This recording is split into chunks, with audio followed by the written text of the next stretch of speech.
Vice President. How are you? Well. Oh, I have to have it. Yeah, I'm going to.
Hey, how are you?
Ladies and gentlemen, the President of the United States.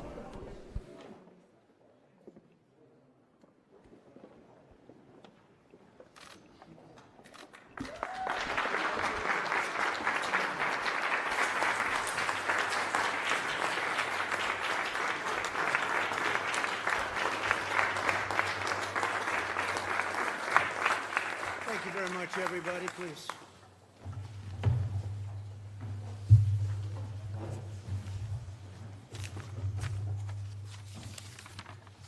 So, welcome to our cabinet meeting, and every member of my cabinet is working tirelessly to defeat the invisible enemy that should have never happened to our country, should have never happened to the world. It's a disgrace. Could have been stopped at the source, but they decided not to do that. But we're going to safely reopen our country and our economy, and it's happening very rapidly. And it's happening, interestingly, when numbers are actually going down. You look at Florida, the state of Florida, did a great job. You look at Georgia, you look at others, they're open, and some are doing extremely well, far beyond what people thought. And the numbers are going down. The numbers that we have been talking about for the last 2 months, they're actually going down, so it's really terrific. In our drive to crush the virus, the U.S. has completed nearly 12 million tests, and that number today is almost 14 million. Nobody's close. Germany would be second with approximately 10 million less than us, and we also have the best tests. South Korea is doing very well, but we're at 14 million, and they're at numbers that are very small by comparison. What has been done with testing, what's been done with ventilators, what's been done with the distribution of product has been incredible. We've made a lot of governors look very good.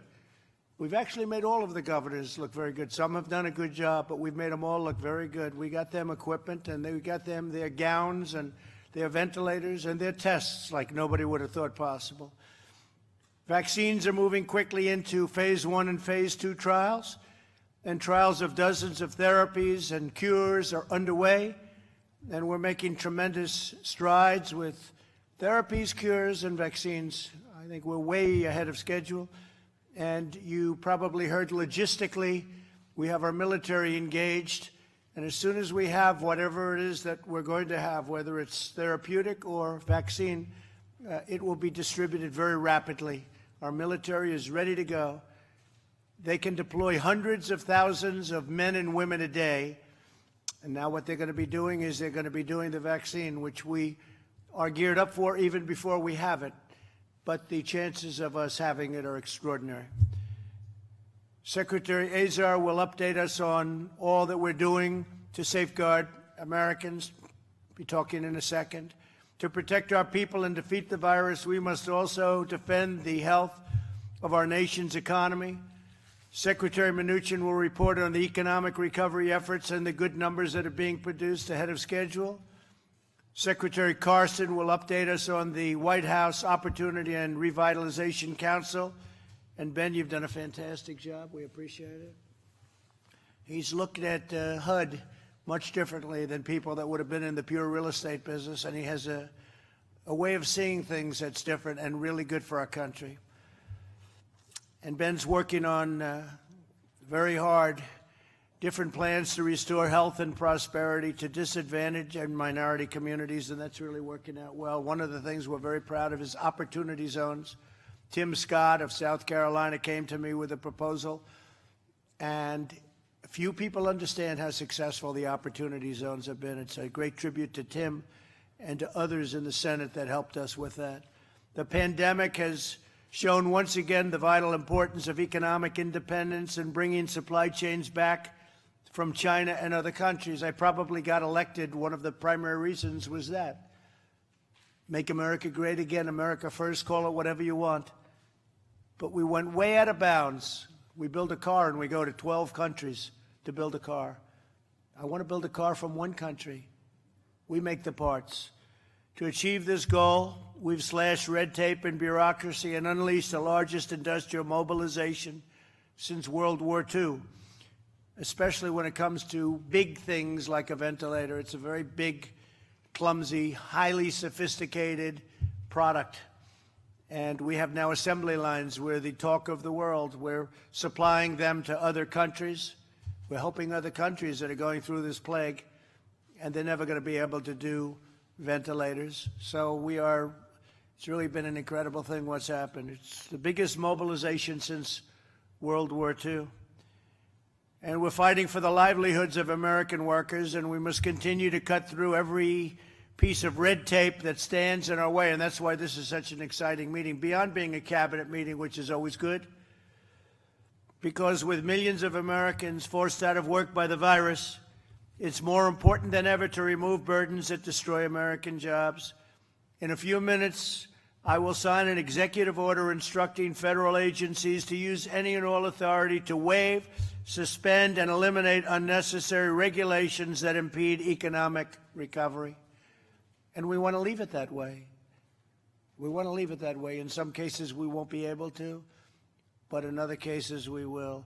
And you've heard me say many times, I've said, and I've said it very strongly, that regulations, we've done more regulation cutting than any president in history, whether they're there for 4 years, 8 years, or in one case more.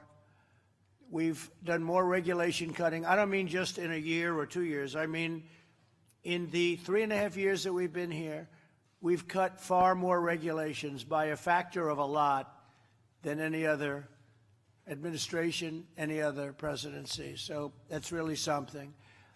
I'm directing agencies to review the hundreds of regulations we've already suspended in response to the virus and make these suspensions permanent where possible.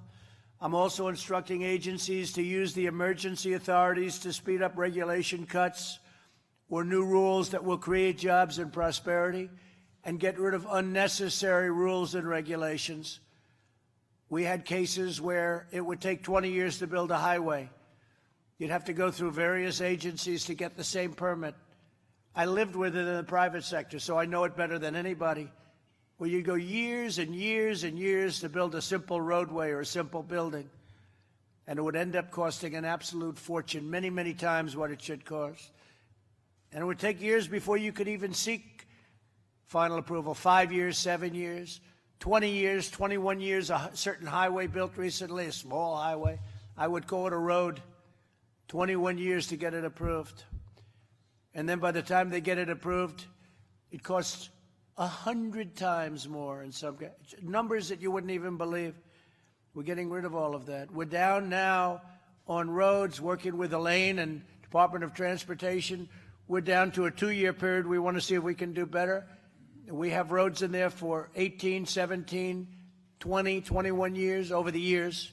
I'm not blaming Elaine for that. I'm just saying over the years there have been roads that have gone through a process for many years, roads and highways. So we're going to be getting it down to a year. And maybe it's not going to get passed for environmental reasons or safety reasons, but we're going to know quickly. But if it does pass, it's going to happen fast. Acting OMB director, soon to be permanent director. Where's Russ? Did you hear what I said? Soon to be permanent director.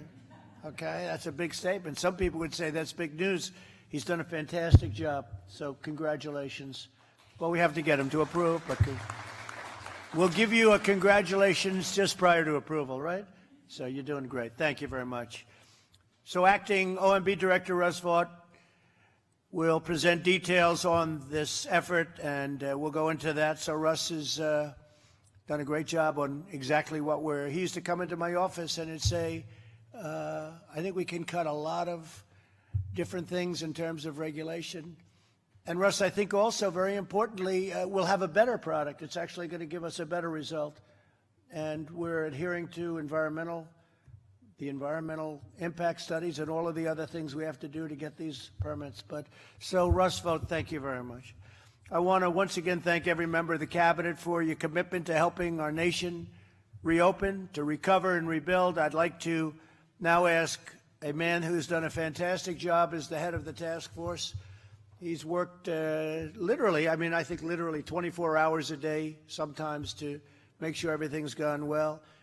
Today we had a really great article by Rich Lowry who talked about the tremendous job that we've done in terms of the task force, in terms of the coronavirus and getting things going and getting people what they need, whether it's ventilators, testing, or many other things.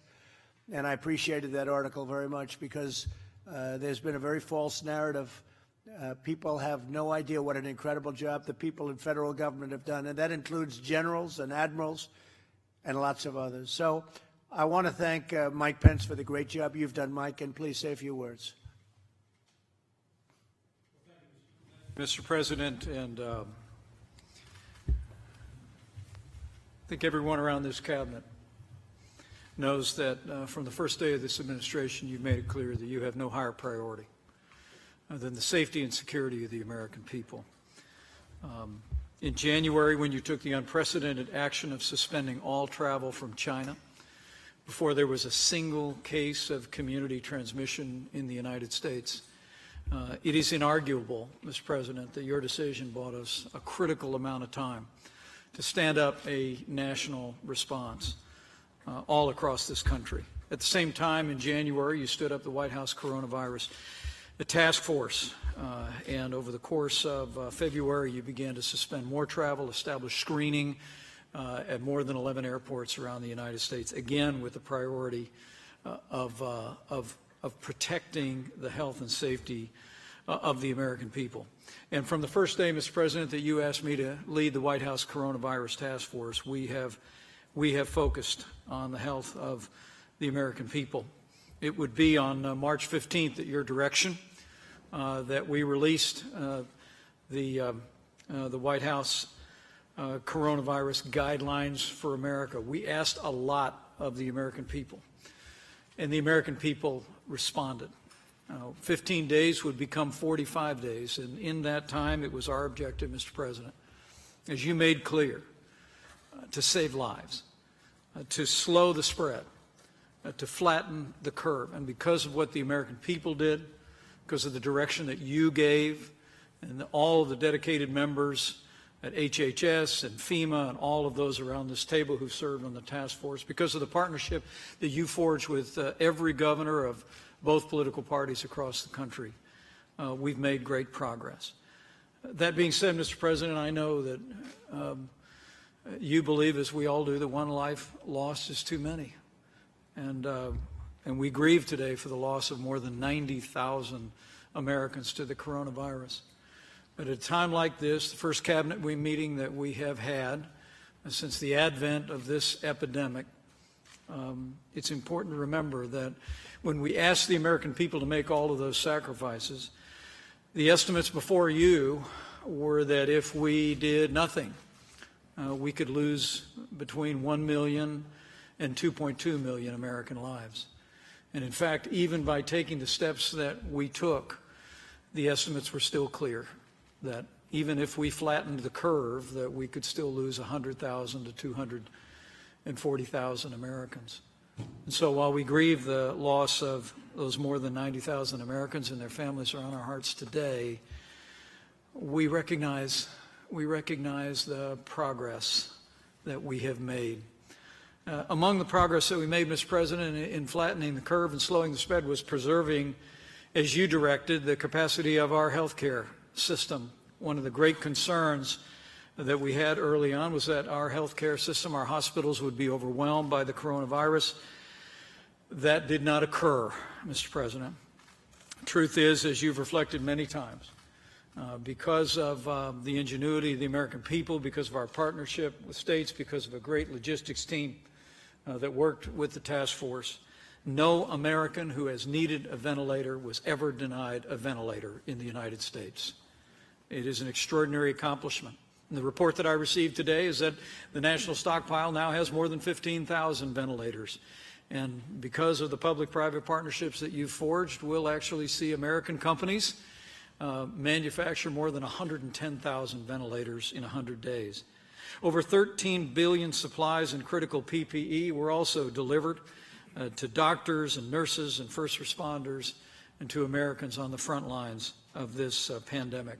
And on the subject of testing, Mr. President, when you tapped me to lead this task force, we had fully done, under the old system of public labs, we had fully done only 8,400 coronavirus tests at the end of February. But as you just reflected, because of the public-private partnership that you formed with commercial labs across the country, we've now performed nearly 12 million coronavirus tests and more than 400,000 in a single day this past weekend. And Mr. President, as I'll share with the team, as we're increasing testing, the good news to Americans is, nevertheless, cases are going down. You reflected on that in your visit to the Capitol today and in your opening remarks. And in that, I hope, despite the heartbreak and the hardship that we've all endured, I hope the American people can sense that they've made progress, that as we continue to scale testing all across the country, our team with Admiral Giroir at the helm and FEMA at the helm estimates that we'll be able to conduct maybe 40 to 50 million tests a month by this September. But even as testing is expanding across the country, we're seeing cases coming down, and that's a tribute to the American people. But it's not just been the health of the American people that's been challenged, Mr. President. As you rightly observed, businesses large and small who have had to shutter their operations. We heard from restaurant owners earlier this week. And with the great work of our Secretary of the Treasury and your leadership, Mr. President, $188 billion in loans have been approved to small businesses. Nearly $583 million have been awarded through community health centers, all 50 states. We have been there at the point of the need for businesses large and small. We have been there for vulnerable populations. And at your direction, Mr. President, we'll continue to lean forward in that fight. The action that you're taking today with signing the executive order is going to make it even more possible for us to build this economy back again for the American people. And it was in that spirit that 1 month ago, Mr. President, as I close, you directed the White House Coronavirus Task Force to release guidelines to open up America again. And I'm proud to report to the Cabinet today that Our best information is that all 50 states, as of today, are partially reopening their economies. And the American people are responding and breathing that free air again. They're doing it responsibly. They're enjoying the opportunity to be out in many states, to enjoy restaurants, businesses opening back up. The big three automakers went back to work this last Monday in Ben Carson's hometown of Detroit. And America is on its way back through a great, great season of hardship. It's a testament to the resilience of the American people. So, Mr. President, you charged the White House Coronavirus Task Force to have one mission, and that was save lives. To have one team, and that was to forge relationships all across the country. Because of your leadership, because of the great work of this cabinet, because of governors around the country, but mostly because of our incredible healthcare workers and the cooperation of the American people, we've slowed the spread, we've flattened the curve, and we are reopening America. And Mr. President, I'm proud to report to you that we're on our way. And I promise you this entire team is going to continue to work with governors around the country at your direction until we bring the American economy all the way back, as you often say, bigger and better than ever before. So thank you, Mr. President. Thank you very much, Mike. And again, thank you very much for doing a great job. So I'm going to sign this now, and then Ben and Steve will speak, and then we'll go around the room a little bit, and we'll say what we want. I'd like to congratulate Rick Grinnell for doing such a fantastic job as acting. I don't think you want to be permanent, so I think you're very happy to be acting, but what a job. I think you'll go down as the all-time great acting ever at any position. So thank you very much, Rick. Thank you very much. Would you like to say something? Go ahead, please. Sure. I would just say greetings from an intel community that is very interested in providing policymakers, everybody around this table, with raw intelligence that is not politicized in any possible way. And I have to tell you, Mr. President, that I have heard from hundreds of members of the current intel community who are extremely pleased with transparency of their work. And that's what they're shooting for. That's what they want to provide to policymakers, is information that is not politicized by politicians in any way on any side of the aisle, but to be able to protect their intelligence estimates. We all know that they're estimates, and they are proud to give them when not manipulated by others. Well, we appreciate your great work. Thank you, Rick, very much. Thank you, sir. I'm going to sign this now, and so this is regulations are going to be cut, and the potential is that you're going to find regulations that nobody has ever thought of before, because you're going to be doing it yourselves, and this gives you great authority to cut regulations. So we've already had the record by a lot. It's not even close, but you'll have a chance to cut regulations. When I look at EPA sitting here, and I look at the veterans sitting here, and I look at all of the different people, Homeland Security, Chad, I look at all of the great talent around this table, you'll have a right to do something that nobody would ever have thought you would have the right to do that. And so I just want you to go to town and do it right, do it proper, make sure everything is safe, and make sure it's environmentally good for those of you that are in that category. But it's very, very important. Elaine, you can do things that nobody would believe in your department, Department of Transportation. So good luck. And I'm signing this. It gives you tremendous power to cut regulation.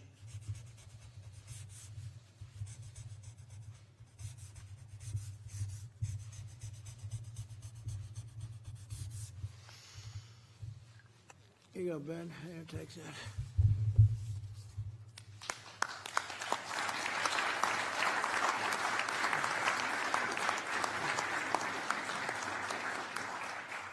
Okay, Ben, would you like to say something, please? Yes, sir. Thank you, Mr. President. And a big thank you to all the cabinet members. Almost everybody has been deeply involved in the refocusing of the Opportunity and Revitalization Council. And Jared and Christian and Brooke also big help.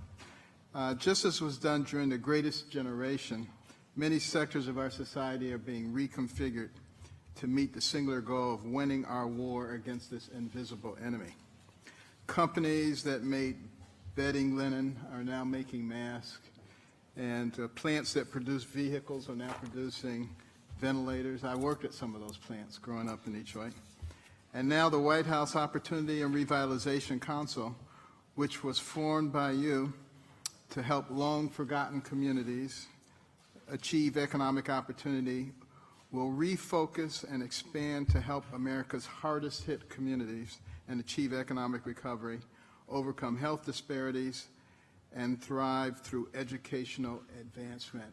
Education being the ticket. It doesn't matter where you came from, you get a good education, you can write your own ticket. Since your historic Tax Cuts and Job Act, billions of dollars from the private sector have been invested in these designated opportunity zones, which are home to nearly 35 million people. Through this initiative, we've fostered partnerships between people who seldom sit down together. We're talking about business leaders, community leaders, faith-based leaders, housing advocates, investors, builders, state and local and federal officials. The Revitalization Council, which I have the privilege to chair, alongside our Executive Director, Scott Turner, who's here in this room somewhere. Oh, there he is over there. Okay. Has played a big role in the success, identifying more than 270 different federal actions to support and increase investment in opportunity zones through things like grant preference points, loan qualifications, reduced fees, eligibility criteria modifications, and a number of other incentives. And at your direction, we're now taking our considerable capacity to discover opportunity and drive recovery in disadvantaged and minority communities that are disproportionately affected by COVID-19. Based on our work and analysis, the Revitalization Council is identifying diverse policy approaches in areas including housing, education, technology, broadband, workforce, entrepreneurship, health, and long-term community development. And under your leadership, this administration has shined a light on the forgotten men and women whose job prospects and health disparities are often hidden in the shadows. Mr. President, you've been a champion for all Americans, especially our low-income and minority communities. And we're committed to continuing your work, not only to restore, but to advance the historic gains and prosperity many enjoyed before this global epidemic. Your council will not only continue its focus to bring more jobs and better jobs, but it will also expand to better fortify public health services that will improve medical and social health outcomes and uplift our most distressed communities. The American people will come out the other side of this crisis stronger and more determined than ever. Thanks to the authority you have vested in the Revitalization Council, we will leverage these powers to heal America's hardest hit communities and return to prosperity as safely and swiftly as possible. And thank you for not giving in to the naysayers and to the people who use fear to control people, and instead giving people hope, not with just your words, but with your actions. Thank you. Well, thank you very much, Ben. You know, I had a run against him, and he was very tough. And he was even tougher when he'd run onto a stage holding a Bible up in the air. That was tough. I said, that's tough to beat. But I said, if I'm ever so lucky, I have to get him in the administration. So that's what happened, and you've done a great job. Thank you very much. Steve, where are we, and what are we doing? Thank you, Mr. President. So I'm pleased to report your administration has been hard at work implementing the CARES Act. We've really made incredible progress over the last month, working on putting over $3 trillion into the economy. Unprecedented amount of support for American business and American workers. And I just want to highlight a few of the things. Working with SBA, we were able to develop the Paycheck Protection Program from scratch. That's now impacted over 4.3 million companies, impacting over 50 million workers, $513 billion, having 5,500 lenders working. And we are extremely pleased that we have increased the number of CDFIs and minority lenders and fintech lenders, now making sure we get this across the country with an average loan size of $118,000. So this program is really impacting American workers. Working with the Federal Reserve, I have approved 9 special facilities totaling about $2.5 trillion. That's about half of our capacity. And in particular, I'd just like to highlight the Main Street Lending Program, which is for small and mid-market companies, will be up and running by the end of this month. And then I would just comment on the economic impact payments, Mr. President, have really had a big impact. We've delivered over $239 billion to 141 million Americans. And I want to highlight, we couldn't be more pleased, 114 million of those we did direct deposit into people's accounts. We did 27 million checks. And Mr. President, we now have developed debit cards. So in an effort to expedite money to people even quicker in a very safe way, I'm pleased to show you what a debit card looks like with your name on it, Mr. President. Now, there's no money for you on it. This is a blank debit card, but I want you to see what many Americans will now get so that we could get their money to them even quicker. And going forward, we think debit cards are a safe and secure way of delivering refunds. So Do I sign the letter again or not? The next time we send money, you'll get to send another letter. All right, thank you, Steve. Steve's had a great career. He had a great educational career, a tremendous student, and went on to very, very tremendous business success. And all of that experience was necessary for what you're doing, right? But there's nobody better with money and controlling money and handling money, so I want to thank you very much. Thank you. Alex, please say a few words. Well, thank you, Mr. President. Your top priority has always been the health, safety, and well-being of the American people as we've been going through this pandemic. And that's been our priority throughout this crisis. We've got to get life back to normal, and we've got to restart the roaring Trump economy, and we have the tools to do that. The right mindset for reopening is not about balancing health versus the economy. It's actually about balancing health versus health.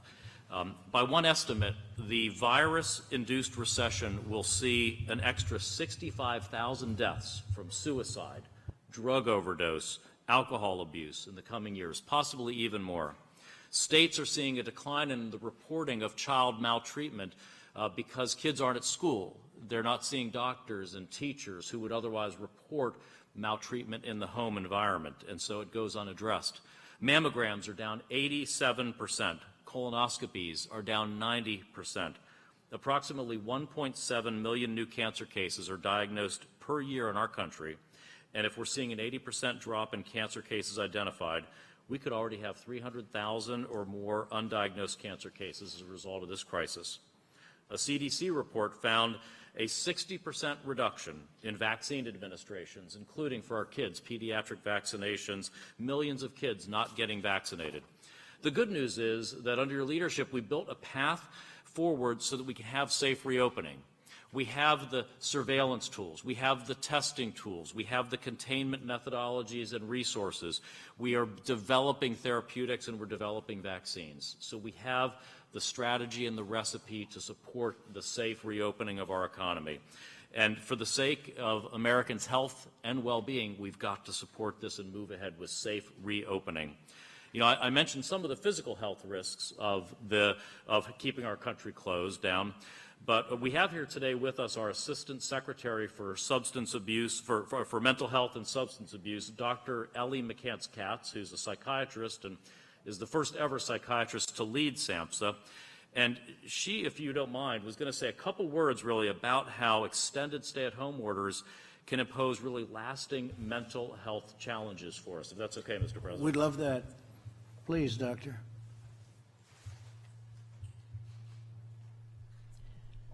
Mr. President, Vice President Pence, members of the Cabinet, and colleagues. Turn it on. As I've listened to states and communities struggle with mental illness issues that have arisen as a result of the virus, I wanted to ensure that governors yesterday heard these concerns from a medical perspective.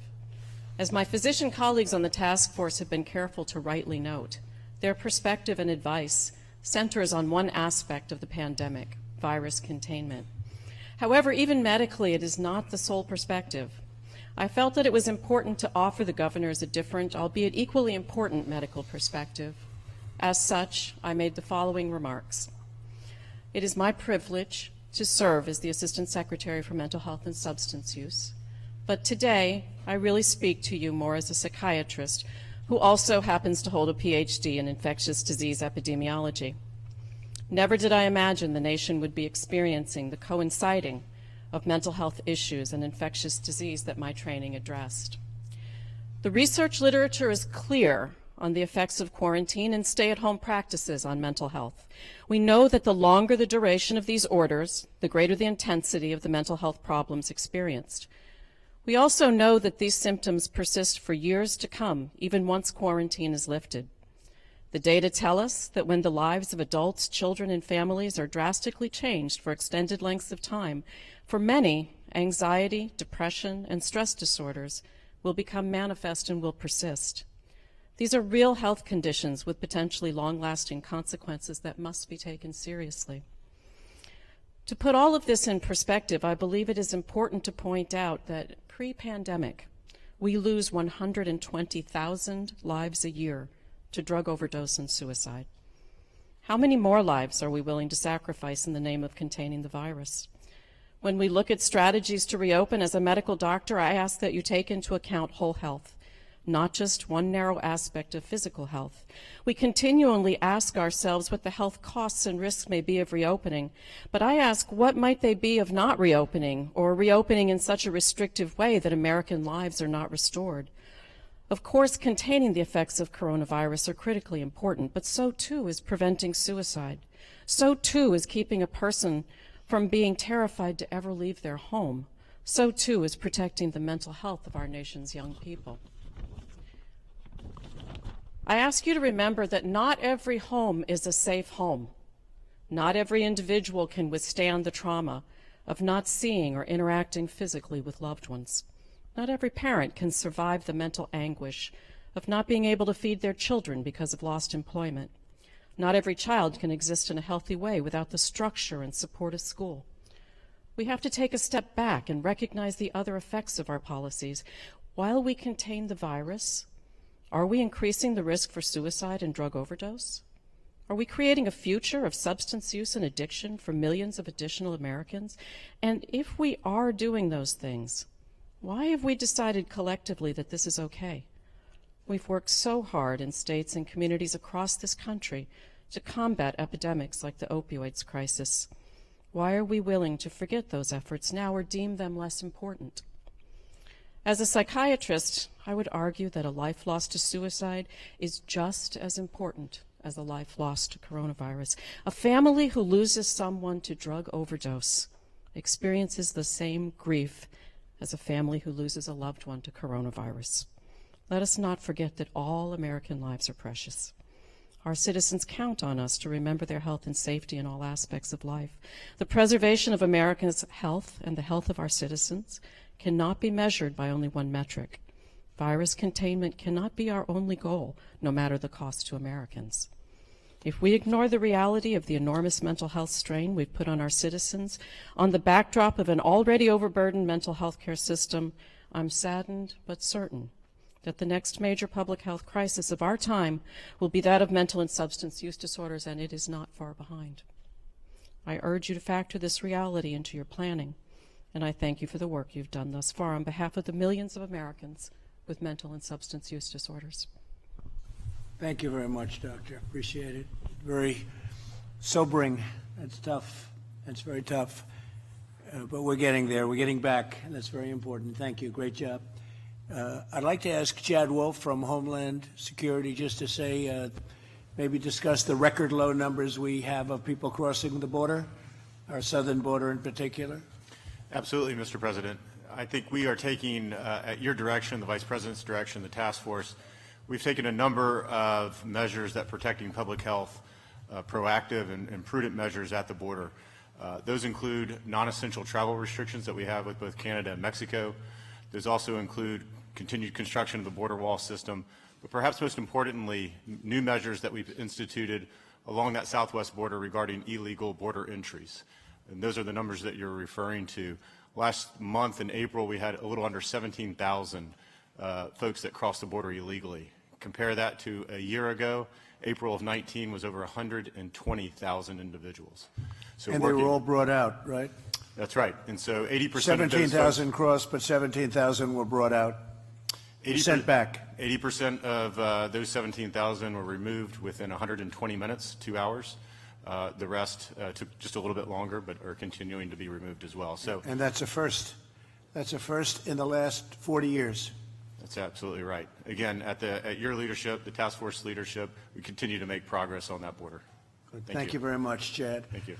Also, Mark Meadows, who's our chief of staff, he's been around Washington for a while. He was very popular in North Carolina. He had a seat that was very easy for him to keep, and I talked to him long and hard for a while, for a long while. But he's a friend of mine, but he's going to go down as the ultimate, hopefully, chief of staff. So, Mark, it's really nice to have you. Would you like to say a few words? Thank you, Mr. President. Obviously, your work and the work of this cabinet on behalf of the American people is very evident. It's critical that we make sure that Americans are healthy, safe, secure, and prosperous. And because of the work of everyone around this table, and more importantly, your leadership, we're setting the example of how not only to tackle one of the most difficult silent killers that we've ever faced in our history, but also how to come out of that more united. And because of your executive order today, we are not only ready to reopen our country, but we're open for business once again. So I thank you for your leadership, and it's an honor to serve you and the people of this great country. Thank you very much, Mark. You're doing really, really well. Appreciate it. And Bob Lighthizer is working on the trade deal with UK, United Kingdom, and I hear they want to very much do it, and we'd like to do it. How are you doing? Well, thank you, Mr. President. We're doing well. I'm never in a hurry to do a deal, as you know. So, yeah, we'll see how that works out. I would like to report, though, that on July 1st, we'll have USMCA fully in effect, which is just in time for the reopening. We'll have the new rules that'll help American workers, farmers, ranchers. And we're now beginning to see some substantial new sales. I'll defer to Sonny, of course, on agriculture, but in the agriculture area and a variety of others because of this and the other deals that you've done. But in terms of the UK deal, we're just beginning that, and we'll see how that turns. As you said to me 1,000 times, we'll see how that turns out. So that's what I tell them. We'll see how that turns out. Through experience. You never know. You never know, do you? Well, we usually do. And actually, we've signed a great deal with Japan, $40 billion. We've created a new deal with South Korea, which was many, many billions of dollars. It was a defective deal. Now it's a very good deal. But USMCA is actually the largest trade deal ever made anywhere in the world. People don't realize the amount of business that we do with Canada and with Mexico is monumental. It's the biggest trade deal in the world, bigger than the deal we made with China. Most people don't know that. And the China deal is kicking in. They're buying a lot, but I feel differently now about that deal than I did 3 months ago. And we'll see what all happens. But it's been a very disappointing situation. Very disappointing thing happened with China because the plague flowed in. Now, that wasn't supposed to happen, and it could have been stopped. So I want to thank you very much, Bob. You're doing really a fantastic deal. You have a lot of records, and one of the people I wanted to get when I was elected was Bob Lighthizer because he had the record and really had the reputation as being the best trade negotiator anywhere in the world that everybody respected. He was the authority. So I got him, and you've lived up to your reputation. Now let's see if you can exceed it. You have plenty of work to do. How is it going with UK? It's going to take 4 years, 4 more years to do it. I know. That's all. Well, That's all I ask. The first thing Boris did when fortunately he was better because he's a great guy, Boris Johnson, Prime Minister, he called me and he wanted to talk about the trade deal. How's it going? That was his first words to me. How's the trade deal going? I said, how are you feeling? So it was really something, but great job. And Mike Pompeo has done a fantastic job at State, and he's been doing a lot of traveling, working hard. Anything to say, Mike? So I'll just add that in the course of this, we've brought 93,000 Americans back home who were stuck because travel had ceased. State Department's done fantastic work getting these Americans back to their families. There's still a few more out there. We still got a little more work to do. And we're working to make sure that the global economy gets back on its feet, too. So along with Department of Homeland Security, Department of Transportation, trying to make sure that we've got all the processes in place so people can travel again in the way that they did before this virus hit this entire world. Good, Mike. Thanks. Great job. I'd like to maybe ask Scott Turner to finish. He's somebody who's young and strong and powerful, and he's done an incredible job with opportunity zones and other things, and maybe you could finish it off, and we could take a couple of questions from the media if you'd like. But, Scott, make the media so crazed that they say, boy, are they doing a great job. Well, thank you, Mr. President. Thank you, Mr. President, for your leadership, and Secretary Carson. Thank you all. And, you know, I was sitting here listening to all the remarks and what's going on, and I'm very encouraged. And I was reminded of my time from playing Pee Wee football all the way to the NFL. And one of the greatest times that we had was the huddle. The last time I was with you all was last summer. We had traveled to 21 cities in 12 weeks, and y'all encouraged me greatly. And so we finished by traveling to over 60 cities with the Opportunity Zone and the Council. And much fruit came about in America because of the White House Opportunity and Revitalization Council. And many of you, your staff members and your teams from your agencies have been tremendous. And it has been a great team effort.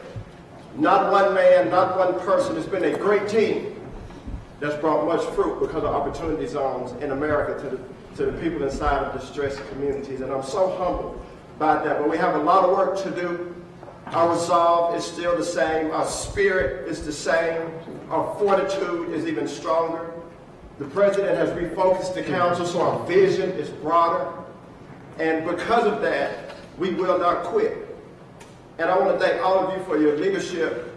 Thank you for your vision. Thank you for your encouragement. But back to the huddle. In the huddle, it was a time to refocus. It was a time to reset and to encourage one another. I know you got beat on that play, but you won't get beat on the next one. And we have your back. We were a team. The enemy was on the other side of the ball. In America, we are a team. The enemy is COVID. And I want to remind everybody in the room and everybody listening in America, we're all one team. This is the huddle today. We're encouraging each other. We have each other's back. We know to anticipate what's happening on the next play. We have a great game plan. We got great leadership all around the room. It's a tremendous team. And it's called the United States of America. COVID will get whooped. It will. But it's going to take all of us. And I say that, Mr. President, because this is a blessing to me to be in this huddle. But when we say ready, break, the enemy better look out. Because we're going to be victorious against the enemy and have long-term sustainability and a generational vision for America. So long after we're gone, the people that come behind us will be blessed. So I want y'all to be encouraged, and thank you, Mr. President. Thank you, Dr. Carson, and Mr. Vice President, and all of you for your leadership. And I'm encouraged to be here, so thank you.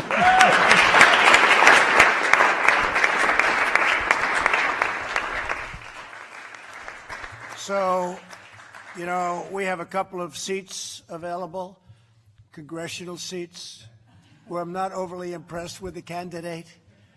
And I think, would you like to move to a little different section of the United States? Because I could guarantee this guy would be in Congress in about 2 minutes. And, you know, I know somebody that knew Scott from the NFL. I said, what kind of a player was he? He said he was fast, but more than anything else, he was tough. He was just mean and tough. And that's what we want. He's tough, but he's got a great heart. He's got a great heart. And I've known him now a long time, Scott. And we're lucky to have you. Thank you very much. Thank you.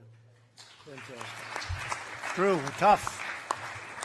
Okay, any questions, please? Yes. Steve, go ahead. recently now about the China trade deal. Could you amplify on that a little bit? And No, it just seems to mean less to me because, we did this great deal with China. They have to buy billions and billions of dollars of product, farm product and other product. And it was very exciting, one of the biggest deals ever made. Actually, not as big as the USMCA, which surprises people, but it could have been bigger over a period of time because the potential there is just beginning, in a sense. And it was very exciting. But once the virus came in, once the plague, as I call it, came in, I said, how did they let that happen? How did they let that happen? And how come it didn't go into other sections of China? Why did they block it from leaving Wuhan? But they didn't block it from going to the rest of the world, including the United States. Why is that? Beijing doesn't have it. Other places don't have it. So why is it that it was blocked very effectively from leaving that area and going into China, but it went out to the rest of the world, including the United States? And why didn't they let us go in and help them fix it? So I'm very disappointed in China. Yeah.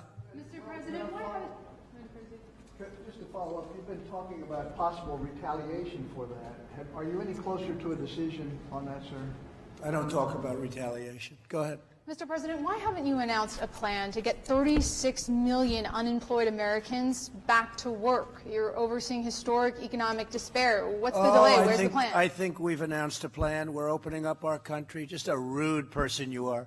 We're opening up our country. We're opening it up very fast. The plan is that each state is opening, and it's opening up very effectively. And when you see the numbers, I think even you will be impressed, which is pretty hard to impress you. Yeah, go ahead, please. A lot of these jobs are not coming back. Thank you, Mr. President. Canada has confirmed that the border is going to remain closed until June 21st, 10 days before the USMCA. Aren't you worried for the economy of the border states? Yeah, we do, and we speak to Canada all the time. Obviously, the relationship is very good with the Prime Minister and myself and with the two countries. Canada's our neighbor. We have a great relationship. We love Canada. So we're going to be talking, and at the right time, we'll open that up very quickly. That'll go very easily. Yeah, please. It could happen before June 21st? Yeah, it could. Sure, it could. They're doing well. We're doing well. We're both doing well. Thank you. Mr. President, you've said repeatedly that the United States is now the king of ventilators and that we have so many that we're sending them overseas, selling them, and then in some cases actually gifting them to other countries. My question is, are you looking to use these diplomatically to strengthen ties with other nations and counter Chinese influence in some parts of the world? No, I'm not looking to do diplomatically. I'm looking to save lives. If we can save lives of another country, that's a great thing. So I'm only looking to save lives. Probably that's good diplomatically, but I'm not looking at that. You have countries that have no chance. They have no ventilators. They don't have a capacity to build them. And we're sending hundreds and even thousands, and we have thousands now, and they're being produced at a very rapid pace. Jared and his whole team of geniuses from Silicon Valley and other places came in, and they've done an incredible job. So we have them by the thousands. We had none, essentially. We had very few, and they were obsolete. They were broken. We're building not only a lot of them, but we have a very high-quality ventilator, one of the highest. So countries know that, and they're calling us, and they're asking for help. They need help. So I only think in terms of saving lives. The country, we've gotten some very unusual calls from people that normally wouldn't be calling us too easily, asking for help. You can get swabs and you can get gowns and you can get a lot of things, but getting ventilators is very tough, very, very tough, because it's a very complex machine, very expensive machine. So we've done a very good job, and probably it does help diplomatically, but we do it for helping people's lives, save lives. Yes, please, please. Mr. President, yeah. So Ford Motor Company has previously required visitors to wear masks when they visit their facilities. Do you plan to wear one when you go there on Thursday? I don't know. I haven't even thought of it. It depends. I mean, in certain areas I would, in certain areas I don't. But I will certainly look at it. It depends on what situation. Am I standing right next to everybody, or am I spread out? And also, you look, Is something a hospital? Is it a ward? What is it exactly? I'm going to a plant, so we'll see. Where it's appropriate, I would do it, certainly. Yeah. Mr. President, you continue to talk about helping minority communities. What specifically are you looking at to help those communities? What actions? So one of the things I was most proud of was the minority community and all of the work we've done for the minority communities. Black unemployment, Hispanic unemployment, Asian unemployment was the best ever in the history of our country. We've never had anything like it. We've never had so many African-American jobs ever in the history of our country by far. And we are bringing our country back, and a big focus is exactly that with the minorities. Specifically, if you look at the Asians, they've done incredibly well. Hispanics, incredibly well. African Americans, record-setting every month. You know that. Every month it was a record-setting jobs number. And that's what we want to do. We want to get it back to that level. We had to artificially close our country. One day we did the right thing. We would have lost millions of lives if we didn't. Think of it. If we lost 100,000 lives, the minimum we would have lost is 1.2 million, 1.3 million, 1.5 million maybe. But take it to 1 million. So that would mean 10 times more than we lost already. Now, I've seen hospitals like Elmhurst, Queens, where I grew up near that. I know that hospital. Where they had one day 11 body bags in a hallway, and they had some outside. And that they had refrigerated trucks coming to take bodies away. Now, multiply that times 10. It would have been unacceptable. And that's the lowest number possible. It probably would have been times 20 or maybe 25. So we did the right thing, but now we have to get back to work. And we want to open up, and the people want to open up. But we've learned a lot about the disease. We've learned about distancing. Nobody ever heard of social distancing before. We've learned about the washing of hands. I used to wash my hands a lot, but I tell you right now, I wash them more. We learned a lot. And we also learned how to put out the embers or the fires, whatever may come. We learned without having to close down the whole country. And we have big sections of our country that don't have much of a problem. We have some sections that don't have any problem at all.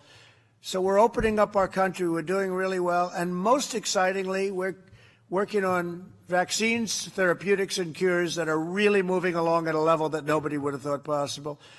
And the military, I can say Mark Esper. Okay, you know Mark Esper. He's become a very important person in the world of medicine because his military is going to be distributing, whether it's therapeutically or whether it's cures or whether it's a vaccine. And by the way, I have to say all three are doing unbelievably well, but Mark and the military are going to be getting them out. So he has hundreds of thousands of people that he is immediately that work for us right now. They're fully ready to deploy. They're ready to get the job done. They'll be doing it in a record business. And everything we've done with the military has been terrific. We've had admirals, we've had generals. I remember when Chuck Schumer said, we should get the military involved. I said, they are. He said, we should use one of our generals. I said, we do. Our generals have done a great job, Jared, right? And our admirals have done a great. We had everybody involved. And they are tremendously talented people. And this isn't what they do. They fight. They're great fighters, and they fight. But, yeah, the minority communities are really going to be well served. I think we are going to get that right back, and this includes everybody. This includes our whole country, but right back to where it was, which was record-setting numbers. But are there specific options right now that you are considering for those communities? Right now, we're opening up areas, and a lot of people are getting jobs. I heard some numbers yesterday that were really incredible. The amount, percentage-wise, of the country that opened up so quickly over the last few days. I think you're going to see some very big numbers, and I think next year is going to be an incredible year economically. You can never make up for all of the loss of life. You can never do that. From an economic standpoint, however, next year is going to be, I think it's going to be potentially a great year for us. Yeah. Please. The FDA has said hydroxychloroquine should not be used outside of a hospital setting or No, that's not what I was told. No, there was a false study done where they gave it to very sick people, extremely sick people, people that were ready to die. It was given by obviously not friends of the administration. And the study came out. The people were ready to die. Everybody was old, had bad problems with hearts, diabetes, and everything else you can imagine. So they gave it. So immediately when it came out, they gave a lot of false information. Just so you understand, great studies came out of Italy on hydroxy. You know what I'm talking about, right? Right? Great studies came out, and the combination of the three. But we had some great studies come out. Italy, France, Spain, ourselves, many doctors, many doctors came out and they said, it's great. Now, you have to go to a doctor. I have a doctor in the White House. I said, what do you think? And it's just a line of defense. I'm just talking about as a line of defense. I'm dealing with a lot of people. Look at all the people in the room. You know, I'm the president, and I'm dealing with a lot of people. And it's a very inexpensive drug. It's almost pennies. It's very inexpensive. And it's been out for close to 70 years for a couple of different things, right? Lupus and malaria and even arthritis, they say. But I think it's worth it as a line of defense, and I'll stay on it for a little while longer. I'm just very curious myself, but it seems to be very safe. But that study was a phony study put out by the VA. You may want to talk about that. I mean, we could talk about that if anybody wants to, and maybe I'd ask Alex to talk about then. If you would introduce our great talented head of the VA and let him say a couple of words. But that was a phony study, and it's very dangerous to do it. The fact is, people should want to help people, not to make political points. It's really sad when they do that. Go ahead. Yeah, so hydroxychloroquine has been approved by the FDA for decades here in the United States for the treatment of malaria, for the prevention of malaria, treatment of lupus, treatment of rheumatoid arthritis. And the system we have here in the United States that is once a drug has been approved and on the market, a doctor in consultation with a patient may use it for what we call off-label purposes, which are indications that are not yet proven and not yet in the label.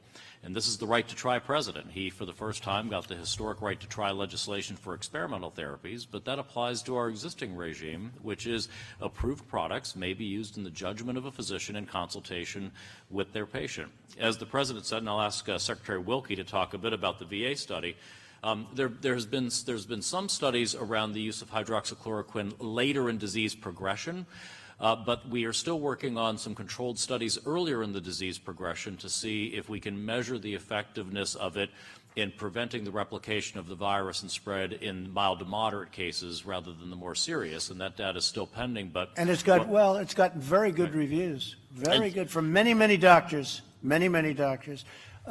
Secretary, please. Thank you, Mr. President. I want to clear up something that the media has not reported accurately. That was not a VA study. Can you hear him? Because I think it's important. You asked the question. Yeah, that was you not. Want to listen? Because I don't even think you're listening. Yeah. Go ahead. Why don't you listen to him? That was not a VA study. Researchers took VA numbers, and they did not clinically review them. They were not peer-reviewed. They did not even look at what the president just mentioned, the various comorbidities that the patients who were referenced in that study had. I also want to echo what the Secretary of HHS said. The instructions I received from the President were very clear, and that was to preserve and protect life. Those of us who've had a military life, some of us around this table, we've been taking this drug for years. As the President mentioned, the Department of Defense and VA have been using it for 65 years. On any given day, VA uses 42,000 doses of this drug. And what we did when this virus first hit us was to use every means necessary to help preserve life. We believe that the Congress was right, and the President signed legislation to protect life, the right to try. And we did this in consultation not only with the families of those veterans, but we did this in consultation with our doctors under FDA guidelines. So I want to knock down the phony story that this is somehow the VA going back on what the President told us to do, which was to use every means possible to protect and preserve the lives of our veterans. And I think as the President mentioned, we've seen in many cases across this country. In fact, I was on the news the day that the governor of New York was asking you for tens of thousands of doses. That's right. We are doing everything we can to protect the lives of our veterans, and this is one of the means that we used. Thank you. Hydroxychloroquine is used by thousands and thousands of frontline workers so that hopefully they don't catch this horrible disease or whatever you want to call it. It is a terrible virus. It's a terrible thing. And a lot of people are taking it. A lot of doctors are taking it. A lot of people swear by it. It's gotten a bad reputation only because I'm promoting it. So I'm obviously a very bad promoter. If anybody else were promoting it, they'd say this is the greatest thing ever. But because of me. So a lot of doctors swear by it. I think we can say that, Mr. Secretary. A lot of doctors think it's great. But the one thing that is true, one way or the other, whether you like it or not, it's been around for 70 years. Unbelievably effective for malaria and for lupus, and probably effective for arthritis. And what has been determined is it doesn't harm you.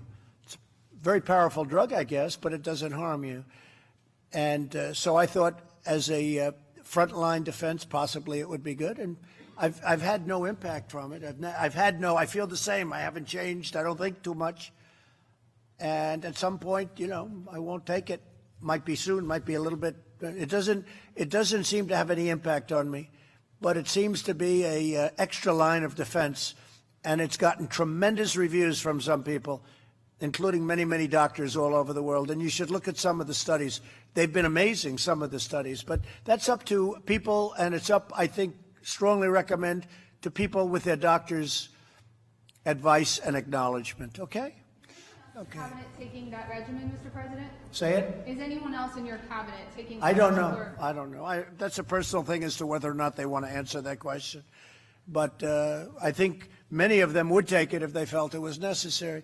I also had a case where we had somebody fairly close to me, very nice young gentleman. He tested positive. And he tested positive. Plus, I deal with Mike a lot, and Mike had somebody very close to him who I also see who tested positive. So I thought, from my standpoint, not a bad time to take it, because we had the combination, the two people. It's two people in a very big building with a lot of people working. But so I thought it would be appropriate, but it has had no impact in terms of me. Okay. Any other question, please? Mr. President. Yes. Go ahead. You want to go? Go ahead. I just want to ask you a question on Brazil. Who's Brazil? Which is now, yes, in third place now, catching up to Russia in second place for a number of cases. Are you finally considering a travel ban from Brazil and Latin America? We are considering it. We hope that we're not going to have a problem. The governor of Florida is doing very, very well testing, in particular Florida, because a big majority come into Florida. Brazil has gone more or less herd. You know what that is, herd. And they're having problems. By the way, when you say that we lead in cases, that's because we have more testing than anybody else. So we test much more than anybody else. Again, we're close to 14 million. It was said 12 and a half. It's actually, I think, close to 14 million now. And so we have 14 million tests. In Germany, if they do 2 million, that's a lot. And others are doing 1 million. So if you're testing 14 million people, you're going to find many more cases. Many of these people aren't very sick, but they still go down as a case. So actually the number of cases, and we're also a much bigger country than most. So when we have a lot of cases, I don't look at that as a bad thing. I look at that as, in a certain respect, as being a good thing, because it means our testing is much better. So if we were testing 1 million people instead of 14 million people, we would have far fewer cases, right? So I view it as a badge of honor. Really, it's a badge of honor. It's a great tribute to the testing and all of the work that a lot of professionals have done. Okay? Worried that they're going to bring their Oh, cases yeah, no, in. I say, as to the first part of your question, yeah, sure. I worry about everything. I don't want people coming in here and affecting our people. I don't want people over there sick either. We're helping Brazil with ventilators. We're sending them ventilators, okay? They need ventilators. I'm sending them ventilators. We have so many thousands of them. We're sending them. We're sending a lot of people. No, Brazil is having some trouble. No question about it. Sweden, by the way, I've heard a lot about Sweden and the way they do it. Well, you have Norway, Denmark, Finland, Sweden, that little group of beautiful countries. Well, Sweden took a little different attitude, but Sweden has far more deaths than the other three. You know that, right? Do you know that? Yeah, a lot more death. Many times the deaths. But they did it a different way, and, I understand that too. And as Mike said very well before, there is death on both sides. There's death on both sides. There's death in staying in a shutdown also, and lots of other things. But there's also death. Okay. See, in terms of travel between the United States and Europe, but lifting travel restrictions. I'd love it to open up as soon as it can, but we have to make sure that we're doing well and they're doing well. And in many cases we are. But, we have a very big country. We have some areas that have done incredibly well. We have other areas where the results it's tougher. New York and New Jersey are tougher. People don't realize New Jersey is the most dense state. A lot of people don't realize that. The governor's a terrific person. He's very liberal, but that's okay. He's a very liberal guy, but we like him. He's a good man, and he's working very hard. But New Jersey is a very dense area, very, very dense. And I speak to Andrew Cuomo a lot. We're working very well together. And, those are the two spots that have really been very heavily hit. A big portion, a big percentage, I don't know what it is. It's a very big percentage. Almost half of our deaths would be to those two. Now, at the same time, the numbers, even in those two places, are coming down. They're coming down very rapidly. And I put out yesterday a statement. Numbers are coming down with the exception of very few exceptions. The numbers are coming down all over the United States very rapidly. Very rapidly. It's a beautiful thing to watch. But it's left behind serious death, and it shouldn't have happened. Thank you very much, everybody. Thank you. Finish. Let's go. We're done.